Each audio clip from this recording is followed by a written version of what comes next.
दिन में 10 बार चाय। प्रीति की शादी को 2 दिन हुए थे, लेकिन इन 2 दिनों में ही इतनी बार चाय बनाकर प्रीति बहुत ज्यादा परेशान हो गई थी और ये शिकायत लेकर वो अपनी जेठानी मनीषा के पास जाती है। अरे भाभी, मेरे ससुराल वाले खाना खाते भी हैं या बस चाय पर जिंदा रहते हैं? 2 दिन से लगातार इतनी बार चाय बनाकर मैं तंग आ गई हूँ। अरे ये क्या मेरी छोटी देवरानी, इतनी जल्दी परेशान हो गई? वैसे मैं भी तुम्हारी तरह बहुत ज्यादा परेशान थी, लेकिन अब तो मैं सब कुछ समझ गई हूँ और तुम भी जल्दी समझ जाओगी। इतने में ही सास शांति की आवाज आती है। अरे बहू, चाय बनाने गई है या दूध निकालने? इतना टाइम लगता है क्या चाय बनाने में? आधे घंटे से दोनों किचन में बातें बना रही है। ये लो, माँ जी ने फिर से चाय की फरमाइश की है, जल्दी से लेकर चली जाओ। वैसे माँ जी का नाम है बस शांति, बाकी तो तुम खुद ही समझ जाओ। प्रीति जल्दी से जाती है और अपनी सास को 1 कप चाय देकर आती है। ओहो छोटी बहू, मैंने तुझे कितनी बार बोला है, इसमें अदरक ज्यादा और चीनी थोड़ी कम रखा कर। इतनी चीनी डालकर मेरा शुगर बढ़ाना है क्या? सॉरी माँ जी, मेरा ध्यान नहीं रहा, अगली बार से ध्यान रखूंगी। वैसे अब मैं आपके लिए खाना लगा दूं क्या? दोपहर के 2 बज चुके हैं। अरे नहीं नहीं, मुझे तो अभी भूख ही नहीं लगी, लेकिन हाँ, मुझे रात के खाने के बाद 1 कप चाय चाहिए, वरना मुझे तो नींद ही नहीं आती। प्रीति वापस किचन में जाती है और अपनी भाभी से कहती है, भाभी, माँ जी तो कह रही हैं कि वो सीधा रात को खाना खाएंगी। पूरा दिन कोई कैसे चाय पीकर रह सकता है? हाँ तो क्या हो गया, इसमें कोई नई बात नहीं है। माँ जी बस रात को ही खाना खाती हैं और रात को सोते वक्त भी उन्हें 1 कप चाय चाहिए होती है, वरना रात भर तुम्हें परेशान करेंगी। प्रीति के लिए ये सब कुछ बहुत ज्यादा नया था कि उसके ससुराल वाले पूरा दिन बस चाय पीकर निकाल देते और आखिर में जाकर रात को हल्का फुल्का खाना खाया करते थे। वैसे प्रीति ने अपनी सास को काफी समझाया कि इतनी ज्यादा चाय सेहत के लिए बिल्कुल भी अच्छी नहीं है, लेकिन शांति थी कि कभी समझती ही नहीं। ऊपर से अपनी छोटी बहू को और डांट दिया करती। अगले दिन की सुबह जब सभी लोग बैठकर चाय पी रहे होते हैं, तभी प्रीति के फोन पर घंटी बजती है और वो फोन था प्रीति की माँ का। हेलो माँ, कैसी हो तुम? मैं तो ठीक हूँ बेटा, वो मैं कह रही थी कि बहुत टाइम हो गया तो अभी तक मिलने नहीं आई। अपने ससुराल वालों के साथ आ जाती तो मैं तुझसे मिल लेती। अपनी माँ की बात सुनने के बाद प्रीति को भी अपनी माँ की बहुत याद आने लगती है, जिसके बाद सभी प्रीति के मायके निकल जाते हैं। प्रीति के अपने मायके पहुँचते ही प्रीति की माँ आरती सभी के लिए ठंडा ठंडा जूस लेकर आती है। तभी शांति कहती है, अरे ये क्या बहन जी, आप तो जूस ले आई, मेरा तो चाय पीने का बहुत ज्यादा मन कर रहा है, वो भी कड़क अदरक वाली चाय। अच्छा कोई बात नहीं, मैं अभी बना कर ले आती हूँ। वो क्या है कि इतनी धूप है ना, तो मुझे लगा आप लोग जूस पी लेंगे तो शरीर में ठंडक आ जाएगी। शांति के कहने पर आरती गर्मा गर्म सभी के लिए चाय लेकर आती है। चाय पीने के बाद आरती सभी के लिए खाना लगाने लगती है, लेकिन प्रीति के ससुराल वालों को तो दिन में खाना खाने की आदत ही नहीं थी। इसके आधे घंटे बाद शांति फिर से 1 कप चाय की फरमाइश करती है। आरती फिर से चाय बनाकर लाती है। शाम के समय तक आरती ने कम से कम 6 से 7 बार चाय बना दी थी। आरती को तो ये बहुत अजीब लगता है। अरे प्रीति बेटा, तेरे ससुराल वालों को चाय के अलावा कुछ दिखता भी है या नहीं? इतनी चाय कौन पीता है? माँ, वैसे तो मुझे अब आदत हो चुकी है, लेकिन शुरुआत में मैं भी बहुत हैरान थी। पूरा दिन बस किचन में ही निकल जाता था इन लोगों के लिए चाय बनाकर। अच्छा, अब मैं चलती हूँ, क्योंकि घर जाकर ये लोग मुझसे फिर से चाय बनवाने वाले हैं। इसके बाद सभी घर वापस आते हैं। अगले दिन शाम को जब शांति प्रीति से चाय मांगती है, तब प्रीति कहती है, माँ जी, आपने अभी तो आधा घंटे पहले चाय पी थी। अरे, चाय बनाने में तेरे पैसे लगते हैं क्या? दूध खरीद कर मैं लाती हूँ, सब कुछ मेरे बेटे के पैसों का होता है, लेकिन फिर भी तुझे बस चाय बनाने में इतनी परेशानी हो रही है।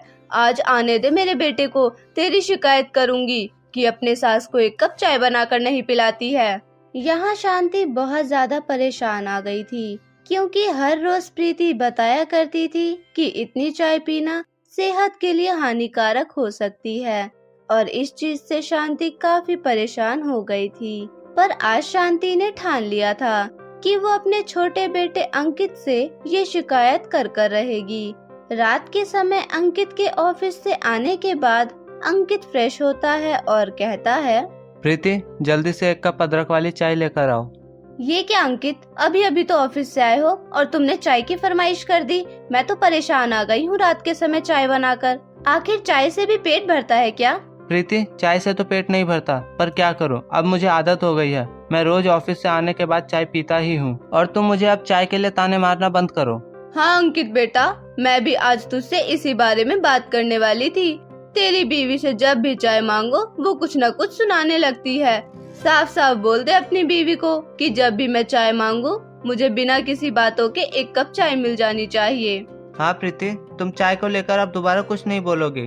और माँ जब भी चाय मांगती है तुम उनसे बिना कुछ पूछे उन्हें चाय दोगे। ये सब सुनने के बाद प्रीति समझ जाती है कि अपने ससुराल वालों को चाय के लिए कुछ भी बोलना मतलब अपने पैरों पर कुल्हाड़ी मारना। अंकित को चाय देने के बाद प्रीति अपनी भाभी से कहती है, भाभी मैं तो परेशान आ गई हूँ। मेरे ससुराल वालों को तो हर 10 मिनट में चाय चाहिए होती है और इतना मैं नहीं कर सकती। इसलिए मैंने सोचा है कि अब हम बारी बारी से चाय बनाएंगे। ओफो प्रीति, तुम भी ना। वैसे अभी तुम्हारी शादी हुई है और ये बात तुम्हें पता है, लेकिन मेरी शादी के समय तो मुझे कुछ भी नहीं पता था। मेरे लिए ये सब कुछ नया था। हर 2 मिनट बाद सबके लिए चाय बनाकर मैं भी तुम्हारी तरह परेशान थी। हाँ भाभी, अब मुझे समझ आ गया कि जब शादी से पहले सब मुझे रिश्ते के लिए देखने आए थे तो उन्होंने पहला सवाल ये क्यों पूछा था कि मुझे चाय बनानी आती है या नहीं। वैसे प्रीति, तुम्हें तो शुक्र मनाना चाहिए कि ये लोग चाय की जगह 10 बार खाना नहीं खाते, वरना तो हम दोनों का पूरा दिन किचन में ही गुजर जाता।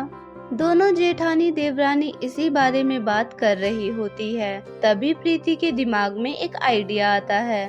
वैसे भाभी, क्यों ना हम दूध ही लेना बंद कर देते हैं, जिससे ना ही तो घर में दूध रहेगा और ना ही तो चाय बनाने की कोई परेशानी होगी। वैसे मानना पड़ेगा प्रीति तुम्हें, पर हमारे ससुराल वाले थोड़े आगे चलते हैं। अगर उन्हें दूध नहीं मिला तो वो तुमसे बिना दूध की चाय बनवा लेंगे। इसके बाद सभी अपने कमरे में सोने चले जाते हैं। लेकिन यहाँ अचानक से रात के 2 बजे प्रीति के दरवाजे पर खटखटाने की आवाज सुनाई देती है।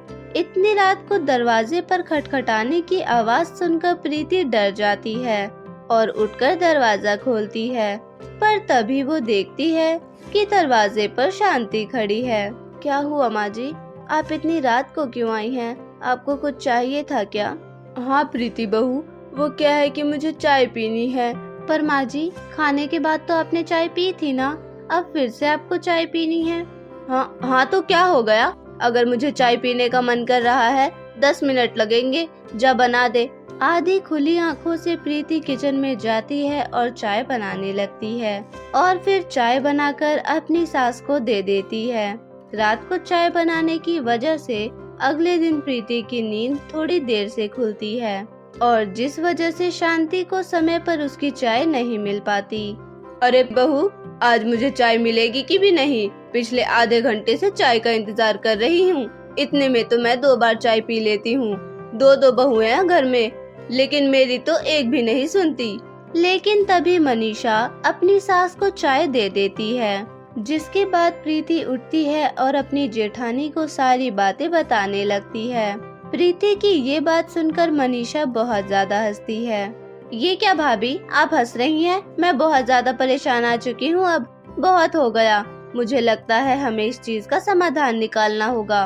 प्रीति, वैसे तुम सही कह रही हो, लेकिन इस घर में चाय छुड़वाना एक बहुत ही मुश्किल काम है। अब ये जिम्मेदारी मैं तुम पर छोड़ रही हूँ, अब तुम्हें ही दिमाग लगाना होगा।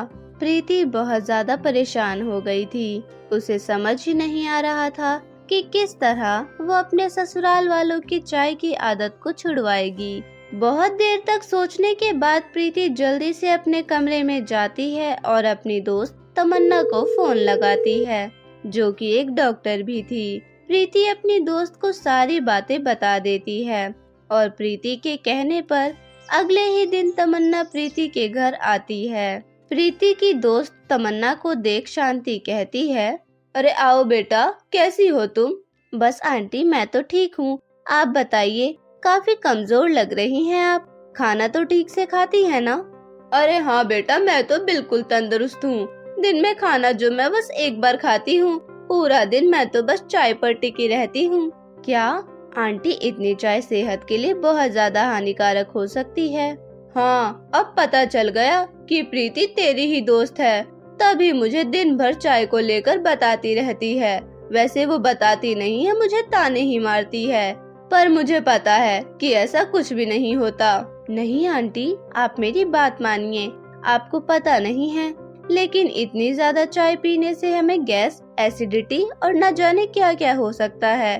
और इतना ही नहीं, अभी तो आपके सारे दांत काफी अच्छे हैं, लेकिन इतनी चाय पीने से ये सारे दांत बहुत जल्दी खराब हो सकते हैं। तमन्ना की बात सुनकर शांति को यकीन नहीं होता कि क्या सच में चाय इतनी हानिकारक हो सकती है।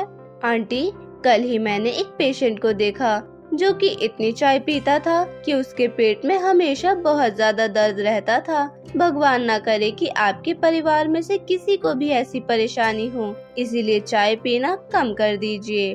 दिन में एक बार चाय पीना काफी होता है, लेकिन इतना, ये तो बहुत गलत बात है। तमन्ना शांति के मन में चाय को लेकर इतना डर बना देती है कि शांति कहती है, अच्छा हुआ बेटा, तूने मुझे ये सारी बातें बता दी। मुझे तो पता ही नहीं था कि दिन में इतनी चाय पीने से इतने नुकसान हो सकते हैं।